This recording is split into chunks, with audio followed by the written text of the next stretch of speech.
Michal, you're from Slovakia. How you are related with large carnivores? I work with large carnivores more than 70 years now, and it's. I work with the large carnivores, but my focus is a brown bear and especially coexistence with the humans, and that's why I'm trying to bring to this topic non-lethal solutions and how to improve human-bear coexistence. What is the current situation or status of large carnivores, especially brown bears in Slovakia at the moment?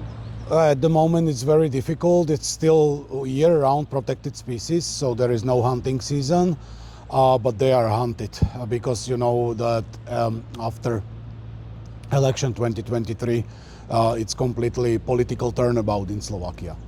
Yeah, that's what I mean. That 2 years ago, I spoke about Slovakia as an example or a good example.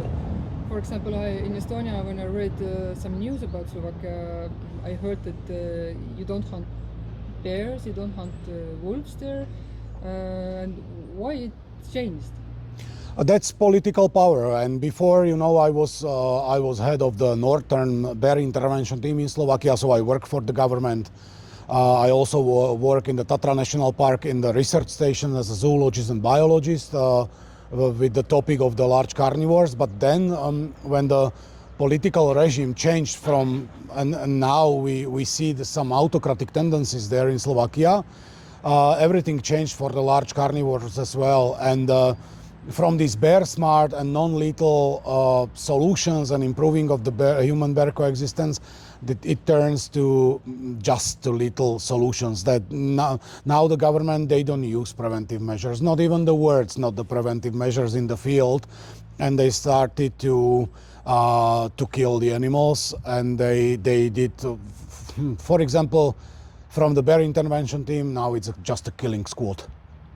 Okay, so the politic is changed, but is have the number of bear and human incidents increased or decreased or is the same, like in 2 years period, for example? We can say like it's increasing the human bear interaction, especially after the pandemic or COVID pandemic time or period. But as now we can see that if they started to shoot the animals, and it's not helping very much, because you know that the number of attacks is the same or even raising. So more they kill, it's not helping, and people now see that this is not enough. And all the time we are saying that it cannot be, you know, only management tool. When you start to shoot the random bears, it will never help. The whole world and all the bear community is saying this, but our government, they don't listen. They want just to kill. Okay, that's sad to hear. So they don't use any other kind of preventing measures except hunting only? No, they don't use any preventive measures, and all preventive measures what you can see in Slovakia is from the past. That's what I was on the conferences before, that I was very proud to inform, you know, and to present what we do, the small country in the Europe, how we work with the bears, what we do, what are the results, and how we help the people, how we help the bears, and how we improve the coexistence. But now there is nothing to present. There is just to inform the people. But Slovakia is not a good example anymore. We hope this will change in the future, but now it's very difficult there. Okay, so I think it's the same in many countries, that the political situation changes the large carnivore situations. But when we talk about preventing measures, what is in your opinion? What is the most what is the idealic situation? What you recommend? How it should be handled? these situations? Most important is education and raising awareness to people know more about the bears that can minimize the sudden encounters and conflict situation. And very important are also the preventive measures, and also focus on the bears which are already involved in human-bear conflicts. That's what we did. We also removed the bears, the food conditions or habituated, or the bears which cause the threat to human safety and property damage. But that focus is very, very important. Now what is happening in Slovakia, they shoot the random innocent bears and it's not helping as we can see. So it's more pieces of puzzle what you can put together and to cover like all this topic and to improve this human-bear coexistence on the common land.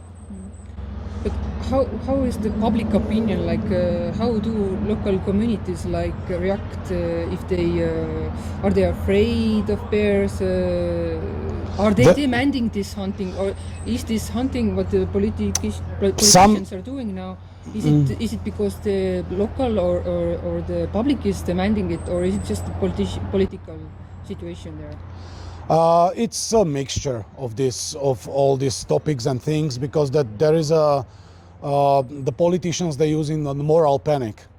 And moral panic means that how media is reporting about the bears. That's very important.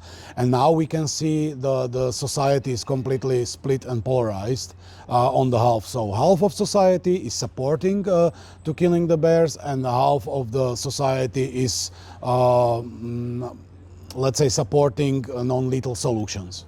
And in what situation usually, how these dangerous or situations with the humans are happening? Does the humans going into the wildness, or is it bears coming to the settlements? Much more. The people, and this is from the COVID period or pandemic, COVID-19, because the people started to come more to the forest, and they keep this habit after this. So it's like people going to the bear habitat. Yes, much more than before. When the bears come to the settlements, like what is the reasons why the bears? That's only very, very, very similar, or very. It's just the one reason: food. There is nothing else. Food source. They don't come to find the people to attack. No. In Slovakia, in these conditions, in Slovak or European conditions, the bears, they don't eat people. The people are not prey for the brown bear in Slovakia, maybe for the grizzly bear in North America, or the polar bear, but not this brown bear in Europe. So they coming just for the food source, because that if they will find the food source as a human origin, high caloric, easy access food, they won't be in the forest, and that they will try to find the food source there. It's much easier to find the food source in the villages and in the containers. That's why it's very important to secure the bins to be bear proof.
Yesterday you gave a very inspiring talk about bears and the changes in Slovakia, also about hunting, and you showed also a few of the very, how to say, Disturbing videos. disturbing videos.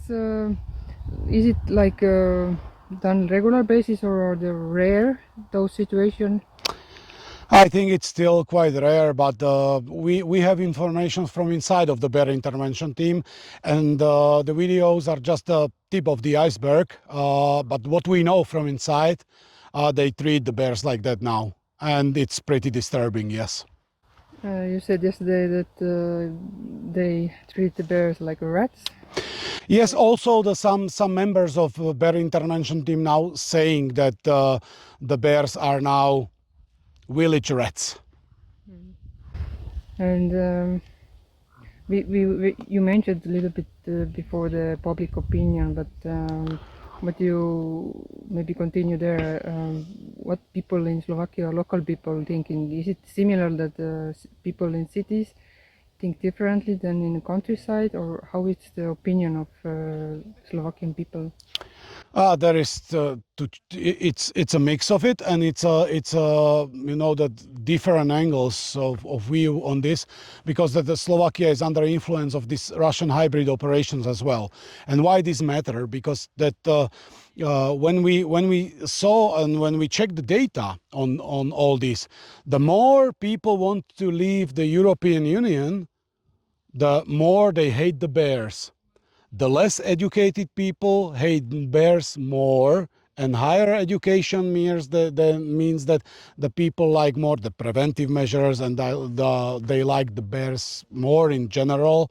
More the people like the actual government, more they hate the bears, and so on, and vice versa. So we now have the data. For example, when in 2021 the most people, let's say in Slovakia, like the bears or agree the bears are our national heritage. Now, if we count the moral panic is that how the media reports about the bears. Now we see it's completely split on the half. The society is completely polarized. It's 50-50, and the people like or protect and are for protection of the bears, and people hate and are for the killing of the bears and shooting. So it's completely half. And you, in this presentation yesterday, you also showed how much media is involved with that. What do you think? Is it because of the media also that people are polarized? Yeah, it's a huge topic. The brown bear is a huge topic in the media as well in Slovakia. When in 2013, it was just 30 articles in the media about the brown bear. 10 years later, election year 2023, it was 1,449, which you can see it's raising, and even 1,000 more, so 2,500 in 2024. Okay. What do you recommend Estonian people if they want to go to Slovakia to hike or backpacking in your wilderness? Do they have to be worried about wild boars? Wild bears, it's no, the situation doesn't change so much. So it's the same advice. Don't hike in the night or from dusk till dawn. And you know, use the bear or carry the bear spray in the bear country, and you know, pack your food, and you know, it's the same advice. I think in Estonia, it's nothing changed. The public opinion is changing, and this media reports is changing, but it's more or less the same in Slovakia when you hike in the bear country. Mm. So you just have to be careful that the bears are not like waiting in the forest to attack people. No, they are not eating people. In Slovakia, the people are not prey for our brown bears. So this European brown bear brown bear in Slovakia, Ursus artos, is not eating people. It's not like grizzly bear or polar bears. And a little bit about this science side and monitoring. How it is done at the moment in Slovakia, or the environment office don't even do that, or do they monitor the bears, and how they do it? They start to do something actually. They start to collecting samples like scat, hair, urine, to try to estimate the population of the brown bear in Slovakia again. But we will see. We exactly know which people and what is the purpose of this, to show that we have too many bears in Slovakia, but we will see in the future. I would like not to comment it now. I wouldn't like to comment it now because we will see. We will wait for results and then we will say something about it. But till then, now the hunting it's just based on politician decisions and not on science or law. Yeah, it's not evidence based. It's not science based at all. They are shooting random bears. They don't care if they are saying it's still these animals and individuals are involved in the human bear conflicts or in the conflicts with the people, and they are close to settlements. But we know it's not true. There is no chance that, because I was the head of the Northern Bear Intervention Team for 4 years, and there is no chance even that 93 bears shot in Slovakia in 2024 that they were involved in the conflicts with the people. Now it's even 100 more. It's like 180, and the quota they said that will be like 350. They want to remove from the population. And again, there is no chance that so many bears will be involved in the human bear conflicts. So they are shooting innocent animals in the forest as well. We know from the GPS, from some GPS coordinates when they shot the bear, that it was in the forest in the national park, not even close to settlements. But what do you think about feeding bears? Is it a problem in Slovakia? There is they never said like they are feeding bears, but we have thousands of feeding and baiting sites in Slovakia, and baiting is a problem because if someone or if hunters are baiting, for example, wild boars with the corn, so it's attracting the bears as well, and that's the problem. And those feeding places are usually in the bear habitat or near the settlements also? It's usually in the bear habitat, and it's very, very often it's near people and settlements as well. But in your opinion, does this have can create the problem bears? Yeah, that's the huge problem. We didn't know how big problem this is, the baiting sites. And now we are working with this as well in Slovakia, because that now we know how this changes. The bears see this baiting sites as a food source, and this changing as well. The spatial behavior of the bears, and yeah, it's quite a huge problem. Thank you, Michal. You are welcome.